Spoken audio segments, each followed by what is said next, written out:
Greetings, fellow fragrance friends and enthusiasts. How is your scent of the day? What is your scent of the day, and what are you smelling like today? This is my best interpretation, my fellow ladies and gents, and everybody else out there. SHEIKH, SHUYUKH. I'm going to try my best. If you know how to speak Arabic or any kind of Middle Eastern language, let us know in the comment section below how this is said or how it's interpreted and what it actually means. I'd love to know what this actually means. Anyways, it's a beautiful fragrance. It's worth your time. It's worth your money. It's a great cheapie. It's very affordable, and that's why you saw the title and clicked on this video. So anyways, what is this fragrance all about? It's described on Fragrantica as a spicy amber fragrance. You get rose, you got yourself patchouli, you got amber, vanilla.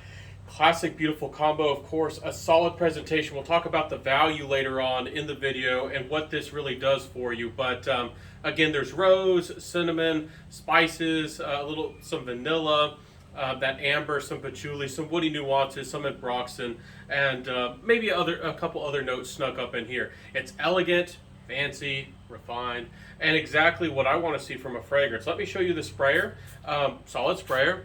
Not the fanciest, but it's nice. For me, this does have a little bit of that powdery rose. Not exactly the same as a Montal, but in that direction. For some people, that's a make it or break it. So it does go slightly powdery and slightly out of hitting. For me, it's more of a green rose, and it is balanced. I think it actually adds some character and some balance to this fragrance that is very sophisticated and more of a seductive type of fragrance. I feel like it gives a little bit more of a freshness and a balance to this fragrance that could go kind of heavy. It could go kind of rich and could end up without that green, young, almost fresh element from this rose. You might feel like this is a fragrance you'd only want to wear for fall and winter. Now, this is a sweet fragrance. There is, again, caramel here and amber and vanilla and nuances like that. So this is going to be for, acquired taste. This is a little bit more of a gourmand fragrance. I don't want to say it's exactly like a caramel popcorn, but if there ever was a Middle Eastern popcorn, caramel popcorn fragrance, this is probably it. Very unisex, very genderless. I could see this working fantastically on a lady or on a gent or anybody out there. When I first got this fragrance, this was another one that I wondered how this would be interpreted and how other people would feel about this fragrance, and we'll talk about that in a second here. But fantastic fragrance. I am really blown away. Y'all know how highly I talked about Rogba from this same house. Again, this brand is called LATTAFA. Confusing names, I know. But Rogba was a little bit more of a clone of sorts, or had a little bit of a DNA of oud bouquet from Lancôme with that dirty floral and balsamic oudy sweetness, and it is a bit of a gourmand as well. Some of that sweetness does come through in here in this fragrance. I don't know if this is inspired by anything in particular. It does almost have a little bit of that apple boozy aspect to it. It doesn't smell exactly like that, but at times it does remind me of that in its own sophisticated kind of way. But I don't know if it's really a clone of anything in particular. It doesn't remind my nose or my memory of anything in particular. A fantastic fragrance. Again, we'll talk about that value and how other people felt about this fragrance here in a second. Absolutely worth the money. On my skin, this was a 7, maybe 9 hour fragrance. I think some people out there can get even better performance out of this. If you were to spray a lot on your clothes, this definitely would get you probably 10 hours. Now, why did I say 7 to 9? Is because this is a Middle Eastern fragrance, and this is the Luxe edition. This is an eau de parfum, and this is a fragrance. It's not exotic, it's not strange. Again, you didn't hear oud mentioned in this fragrance. There's really no oud to speak of, but this fragrance really does almost, it's strong. And it's kind of intriguing and alluring, and I think it's better to go with a little bit less than a little bit more. So this is a fragrance I would go for 3, 4, maybe 5 sprays, and I probably wouldn't do anything more than that. And if you're in a hot day, you're probably seeing me sweat here. If I wanted to sneak a sweet fragrance like this that's kind of heavy, I probably would just go with 3.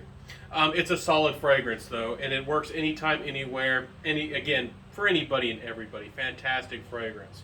7 to 9 hours plus, and the projection is above average. I wouldn't say it's beast mode, but it's pretty solid on the performance. It's a pretty dependable fragrance. I like what's going on here in this fragrance, no doubt about that. Compliment factor wise, this is a big compliment getter, and that is another reason why I'm speaking highly of this one. Not only does it bring in saffron, and I think it's a pretty approachable saffron. I know some people out there don't like the fancy floral elements of saffron, and some people don't really like the leathery aspect of saffron either. Both versions or both ways it's kind of used in fragrances can be a bit bitter. Again, this is a very sweet fragrance, so you don't have to worry about a bitter saffron coming through with this fragrance. You also don't have to worry about the powdery rose. I did mention that, but it is here. But you get a lot of those softer, smoother elements. There's ambroxans, there's musk, there's amber and vanilla. So the rose is not going to dominate, and even though it's kind of that powdery, almost dry and aldehydic rose, this fragrance, again, very likable, and it's exotic without being too strange. Again, there's no oud to speak of. Perhaps there is white oud or plantation oud somewhere snuck up into this fragrance. Again, the more the woody, more sultry elements of this fragrance is supposedly brought on from patchouli. So with that compliment factor, it's here. This is a charmer.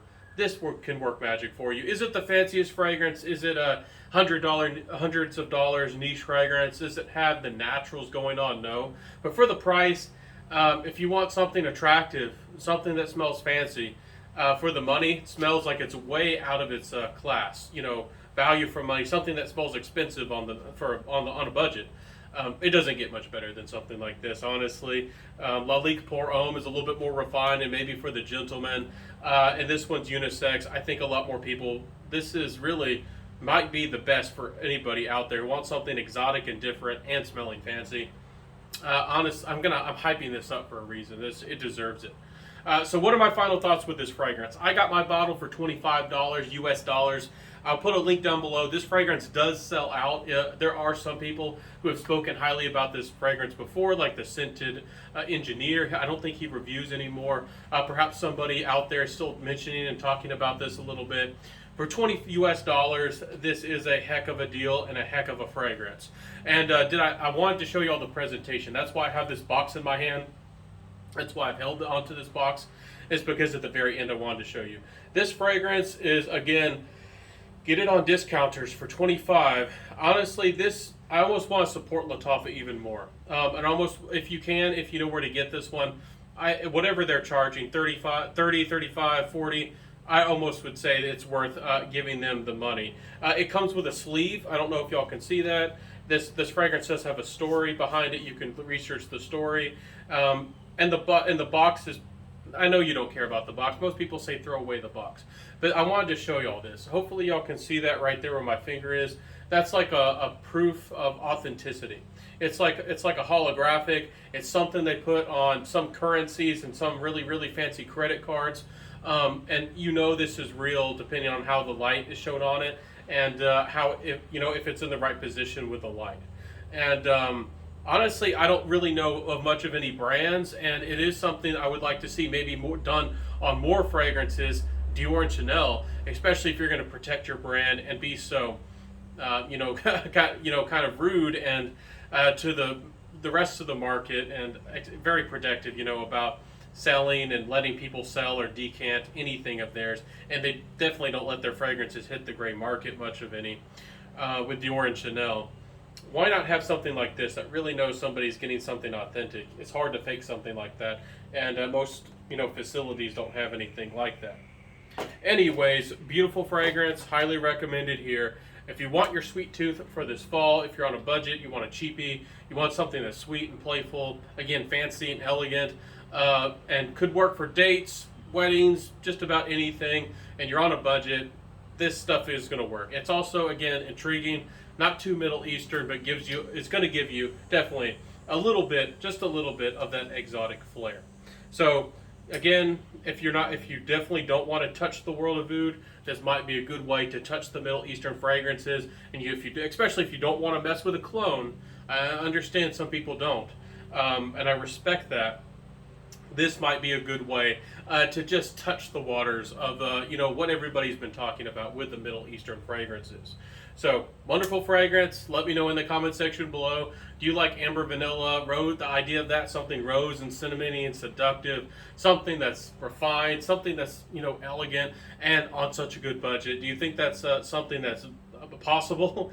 Were you surprised? I know that I was surprised. I was hopeful. I was trying to be open-minded, but of course you're a little bit skeptical because, of course, as a fragrance reviewer, anybody who's bought a lot of fragrances or tested a lot of fragrances, there's good and there's bad, and the Middle Eastern market is a place where sometimes not everything is not everything is cherry and roses or whatever the phrase is.